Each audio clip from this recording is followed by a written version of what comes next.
La troisième et dernière vidéo que je consacrerai à Gênes décrira les routes du grand commerce méditerranéen et atlantique qui expliquent la richesse de la ville.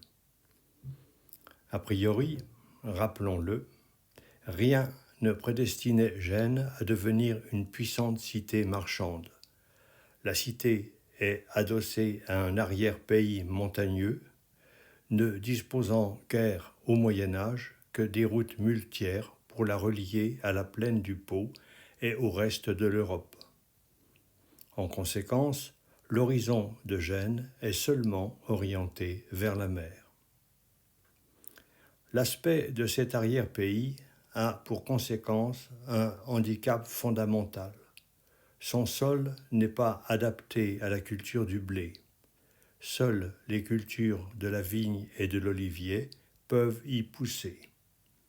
Gênes fut donc obligé d'importer la quasi-totalité de son approvisionnement alimentaire par la mer, tant pour nourrir la population urbaine que pour approvisionner ses navires lors des expéditions lointaines. Cette caractéristique amena les marchands génois à privilégier les navires à fort tonnage, seuls aptes à transporter de lourdes cargaisons. C'est ce que l'on constate en observant les vues du port de Gênes sur 3 gravures de ce port datant des XVe, XVIe et du début du XVIIe siècle. Il existait, certes, une flotte importante de galères, mais elles ne sont plus utilisées que pour la guerre. Le commerce était effectué grâce à de lourds navires allant de 240 tonneaux pour les navires de cabotage à 1000 tonneaux pour les navires de haute mer.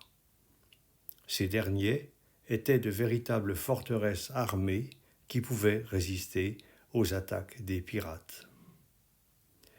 Cette particularité eut des conséquences sur le fonctionnement du commerce. Alors que les petits navires pouvaient s'arrêter près de n'importe quelle plage, les gros navires durent limiter leurs escales à quelques ports qui, outre leur capacité d'accueil, étaient aussi des centres d'entrepôt où se rassemblaient les produits de l'arrière-pays. La généralisation du commerce effectué à partir des comptoirs d'entrepôt est une particularité propre aux routes commerciales génoises. C'est en racontant la manière dont s'est constituée cette chaîne d'entrepôts que je me propose de relater l'histoire de l'expansion commerciale de Gênes. À cet égard, on peut déterminer 2 grandes étapes séparées par les événements des années 1204-1265.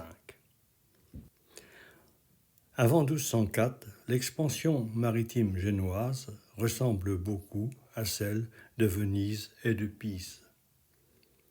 Ainsi, Gênes participa de concert avec les 2 autres républiques maritimes à la lutte contre les pirates sarrasins en effectuant des raids sur leurs bases. C'est à la suite de ces attaques qu'ils occupèrent la Corse et le quart nord-ouest de la Sardaigne. De même, les Génois acceptèrent de participer aux croisades, en transportant les croisés et en les aidant dans la conquête des ports du Levant, soit en effectuant leur blocus maritime, soit même en participant au combat.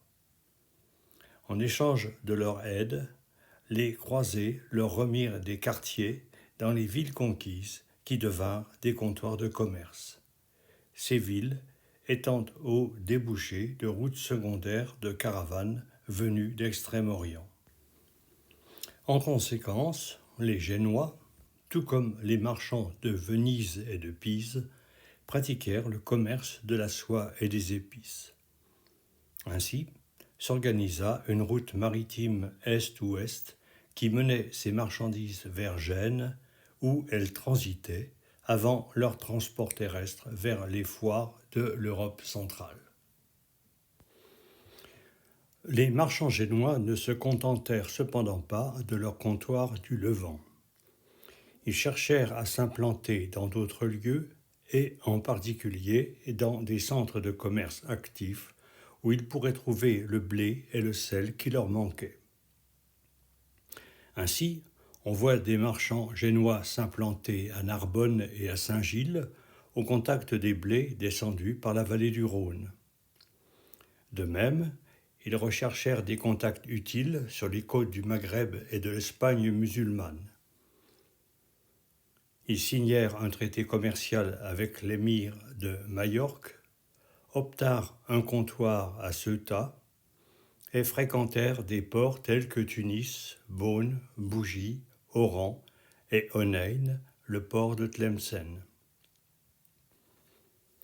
Dans cette première période, coexistent donc deux orientations commerciales différentes.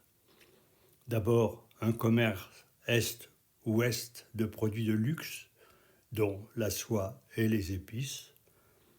Ensuite, un commerce limité à la Méditerranée occidentale, permettant d'approvisionner la cité en produits lourds et en particulier en blé. Les années 1204-1265 marquent un tournant dans l'histoire du commerce oriental des cités marchandes italiennes dans l'Empire byzantin, avec le triomphe éphémère de Venise sur ces marchés, qui fut suivi par la suprématie de Gênes sur ces mêmes marchés. La première carte décrit la situation à 1198. L'Empire byzantin, tout comme les États francs établis après les croisades, sont menacés par l'émergence de deux sultanats musulmans, le sultanat de Roum et le sultanat ayyubide, fondé par Saladin, qui a réussi à chasser les chrétiens d'une grande partie de leurs possessions et de Jérusalem, en ne leur laissant qu'une maigre frange littorale. En 1204 est organisée par le pape une croisade pour reprendre Jérusalem. Les croisés demandèrent à Venise de les transporter vers la Terre Sainte. Cependant, ils étaient incapables de payer le coût de leur transport. Venise leur proposa alors de détourner provisoirement la croisade vers Constantinople pour, soi-disant, régler des problèmes internes à l'Empire byzantin. Les croisés en profitèrent pour s'emparer de Constantinople et d'une partie de l'Empire. Ils s'en partagèrent ensuite les dépouilles en se créant des principautés de type féodal et nommèrent un empereur latin, régnant personnellement sur un État croupion et ne disposant que d'un pouvoir nominal. Venise en profita pour s'emparer de la Crète et des îles de la mer Égée, formant relais sur ses routes commerciales. Gênes, qui n'avait pas participé à cette quatrième croisade, perdit toute influence dans le nouvel empire latin. Une partie de l'empire byzantin asiatique échappa cependant à la domination du nouvel empire. Deux empires se créèrent à Nicée et à Trébizonde. C'est de l'empire de Nicée que partit la reconquête des terres usurpées par les Latins sous la conduite de l'empereur Michel VIII Paléologue. Or, pour cette reconquête, Michel VIII avait besoin de l'aide d'une flotte afin de transporter ses troupes vers l'Europe. Gênes offrit à le faire, ce qui permit à Michel VIII de reprendre Constantinople et une partie des possessions impériales. Venise garda certes ses conquêtes, mais la ville perdit toute influence auprès des autorités impériales au profit du vainqueur Gênes. La carte montre la situation de l'Empire byzantin en 1265. Il est à nouveau centré autour du Bosphore et inclut un territoire isolé dans le Péloponnèse. Les Byzantins n'ont cependant pas récupéré l'ensemble des terres leur ayant appartenu. Deux États grecs séparés sont apparus, l'Épire et la Thessalie. En outre, certains fiefs sont restés aux mains des Latins. L'empereur, reconnaissant, octroya de nombreux avantages à Gênes. D'abord, il concéda à la cité un quartier entier à Péra, dominant la Corne d'Or de Constantinople, et lui assurant un contrôle de fait sur le Bosphore. De même, il distribua aux familles génoises qui l'avaient aidé des fiefs à Phocée, où se trouvaient des mines d'Alun, ainsi que sur les îles de Chio, Samos et Mytilène. Gênes reçut aussi des droits sur le port de Smyrne. À la même époque, s'était établi un immense empire, celui des Mongols, allant de la Chine à la mer Noire et correspondant à la partie septentrionale de la route de la soie et des épices. Cet empire était pacifié et les routes étaient sûres, ce qui facilitait les échanges. Il n'existait autrefois qu'un seul comptoir vénitien au débouché d'une des routes de la soie à la Tana. Les Génois, qui dominaient maintenant la mer Noire du fait de leur contrôle sur le Bosphore, obtinrent des deux camps de l'époque, Mongé et Berké, petit-fils de Gengis Khan, le droit de s'installer sur la côte sud de la Crimée et de fonder une ligne de comptoirs dont le plus important fut Kaffa. Gênes établit également des comptoirs à Trébizonde, au débouché de la route des caravanes venues de Perse, à Moncastro, qui s'ouvrait sur le Dniepr et les plaines russes. Tout cela faisait de la mer Noire un lac génois. Plus au sud, bien que l'extension du sultanat mamelouk ait réduit les possessions franques à une mince frange littorale, Gênes possédait des comptoirs à Rhodes, Antioche et Beyrouth, au débouché de la route de Damas, et dominait de son influence le royaume chrétien de Chypre. C'est après 1265, dans le cadre de ce nouvel ensemble de comptoirs orientaux, que s'organisèrent de nouvelles routes commerciales qui compléteront le commerce de la Méditerranée occidentale que j'ai préalablement évoqué.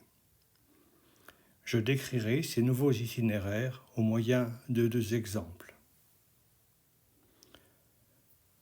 Voici d'abord le cas d'un patron de navire qui navigue en mer Noire après avoir passé le Bosphore. Il se rend le plus souvent à Kaffa, car il sait que c'est là que se concentrent les produits venus par cabotage des divers comptoirs de mer Noire. Il peut y trouver des épices, de la soie arrivée jusqu'à Trébizonde et Latana depuis l'Extrême-Orient, ainsi que des esclaves et des produits locaux comme le blé, la laine, la fourrure et le cuir russe provenant du Dniepr par Moncastro. Ensuite, notre bateau prend la mer vers le comptoir de Péra, où il lui est possible de vendre une partie de sa cargaison pour approvisionner Constantinople, mais aussi d'acheter des produits venus des Balkans. Puis il se dirige vers Chio, une escale obligatoire où l'on peut trouver des produits venus par les caravanes terrestres d'Anatolie, mais aussi et surtout de l'alun, une pierre utilisée surtout pour le traitement des draps. Un éventuel détour par Famagouste permet, si nécessaire, de compléter la cargaison en produits orientaux. Puis, c'est le retour jusqu'à Gênes, après un passage possible sur le grand marché de Naples.